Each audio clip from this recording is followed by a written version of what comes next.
Mesdames et messieurs, bonjour et bienvenue dans cette nouvelle vidéo à propos de mon projet de rideau automatisé. Dans la vidéo précédente, je vous ai un peu rappelé c'était quoi le projet. Ensuite, je vous ai expliqué c'était quoi les pièces que j'allais utiliser. Alors, si vous n'avez pas vu les épisodes précédents, je vous invite à aller voir ça sur ma chaîne. Aujourd'hui, on va parler de circuits imprimés et cette vidéo est sponsorisée par PCBWay, donc merci beaucoup à eux. PCBWay, c'est un manufacturier de circuits imprimés et si vous décidez de vous inscrire à leur site en utilisant le lien dans la description de la vidéo, vous pouvez économiser 5 $ sur votre première commande et très souvent, les petits circuits imprimés prototypage, c'est environ 5 $ qu'ils coûtent. Donc, votre première commande peut être gratuite, il y aura juste à payer les frais de transport. Je vais vous reparler de PCBWay un petit peu plus tard dans la vidéo. Donc, pourquoi est-ce qu'on parle de circuits imprimés aujourd'hui? La raison est simple, c'est qu'on a plusieurs composantes. Donc, on a le cœur, ou plutôt le cerveau du système. Le node MCU, toute la programmation va être là-dedans, c'est ça qui contrôle tout. Le node MCU, il va piloter le driver pour les moteurs pas à pas. Et aussi, j'ai un convertisseur dévolteur pour alimenter le node MCU. Il va avoir un capteur de luminosité branché là-dessus. Il va avoir un capteur de couleur branché là-dessus. Il va aussi avoir un bouton poussoir pour pouvoir ouvrir, fermer les rideaux juste manuellement en appuyant sur un bouton au lieu de passer par l'application sur téléphone. Il y a donc plusieurs pièces qui vont devoir être rassemblées. Pour les tests, j'ai fait ça sur une breadboard. Ça fonctionne super bien. Sauf qu'une fois le projet est réellement réalisé et en place à côté des rideaux, j'ai pas envie que ce soit sur une breadboard et que les fils ils se mettent à se débrancher tout seuls. On pourrait utiliser une perfboard pour faire ça. On soude les pièces en place, on soude des fils, etc.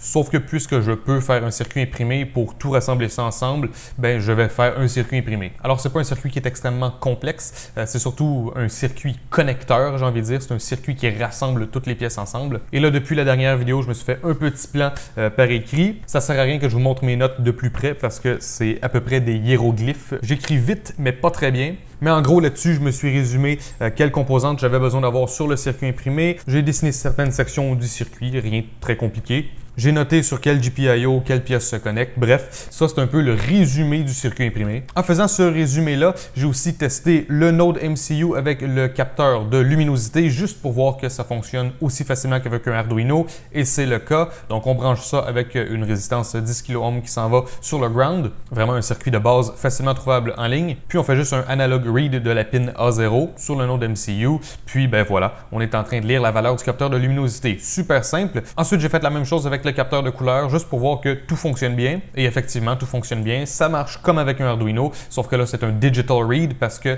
ça va nous donner un 0 ou un 1, dépendamment si c'est noir ou blanc qui est détecté avec le capteur de couleur. Je me souviens pas exactement dans quel cas ça donne un 0 et dans quel cas ça donne un 1, mais bref, c'est un des deux pour le blanc ou le noir. Ensuite, même chose, j'ai testé mon petit bouton poussoir pour voir s'il fonctionnait. Ça fonctionne. Donc, à partir de là, je me suis dit, parfait, j'ai testé toutes les sections individuellement. J'avais déjà testé dans la vidéo précédente le node MCU avec le moteur pas à pas, donc je savais que ça fonctionnait. Donc, enfin, j'étais prêt à designer le circuit imprimé. Donc, ce que je vous propose, c'est qu'on va commencer par aller voir le circuit schématique. J'ai utilisé KiCad, tout comme dans mon tutoriel de conception de circuit imprimé. Si vous n'avez pas vu cette série-là, allez voir ça, vous allez mieux comprendre ce que je vais vous montrer ici à l'instant. Alors, comme je vous ai dit, dans cette série de vidéos sur mon projet de rideau automatisé, je ne le vois pas exactement comme un tutoriel parce que moi-même, j'improvise à travers ce projet-là, mais je vais vous donner le plus d'informations possible. Comme ça, si vous voulez recréer le projet chez vous, vous allez pouvoir vous inspirer de mes vidéos puis un peu suivre mes pas. Mais ensuite, si vous voulez prendre des directions différentes, ce sera libre à vous. Donc, ce que je vous montre ici, c'est ce que j'ai décidé de faire. Si vous voulez faire les choses différemment,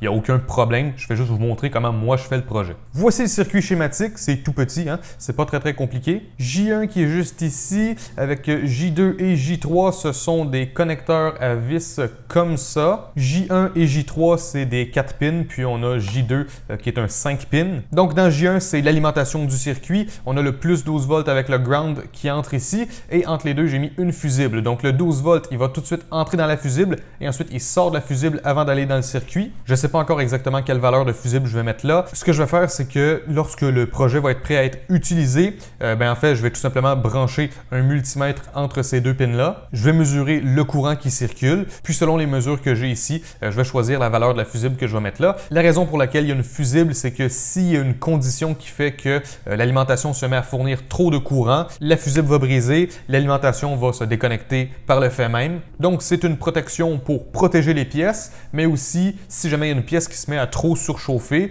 surtout dans le 12 volts, en ayant une fusible, il y a pas mal moins de chances qu'il y ait un feu un feu à côté des rideaux, c'est pas ce qu'il y a de mieux. Ça peut flamber bien rapidement. Donc, s'il y a une condition quelconque qui fait qu'il y a trop de courant qui essaie de passer, on arrête l'alimentation. Ensuite, l'alimentation, elle s'en va dans le LM2596. C'est le convertisseur dévolteur.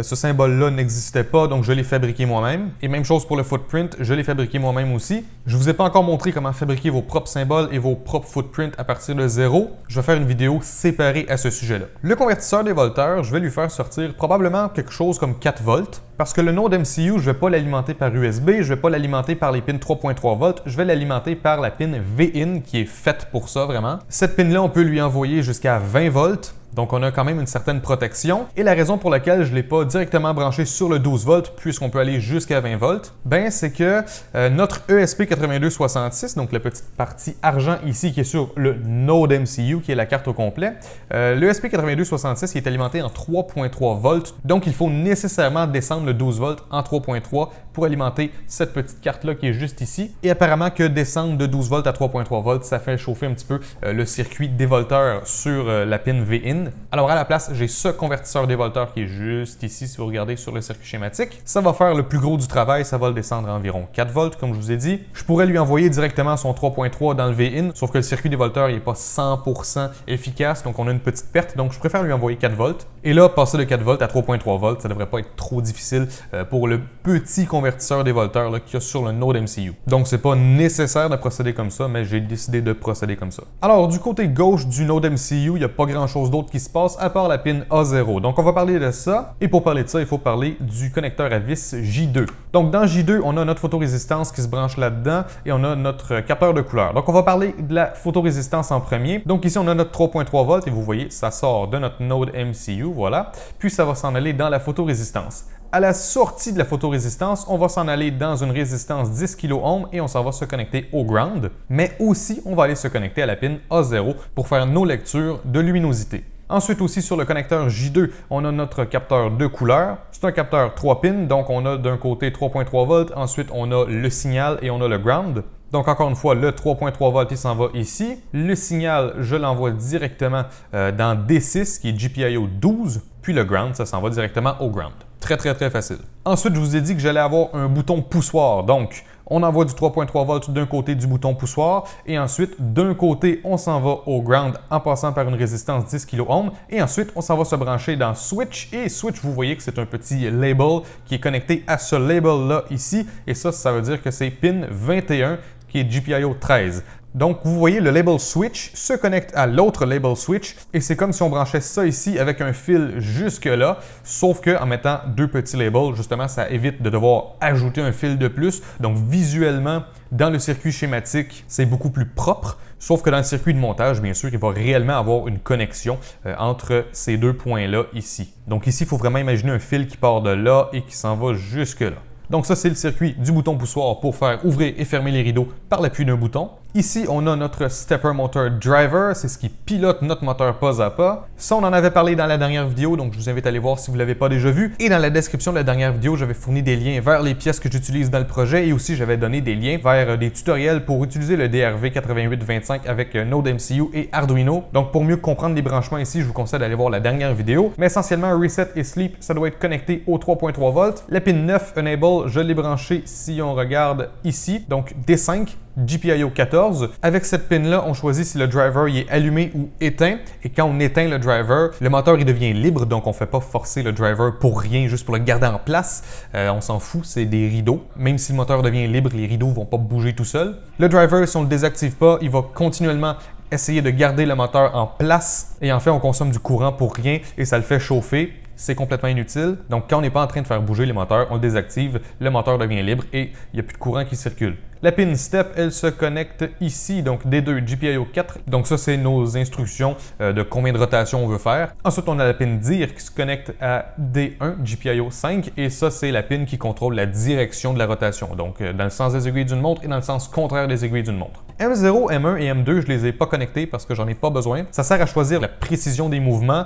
Moi, ça peut être extrêmement imprécis, ça ne me dérange pas. Dans le cas des rideaux automatisés, c'est pas par exemple comme une imprimante 3D où est-ce qu'il faut que les mouvements soient très précis.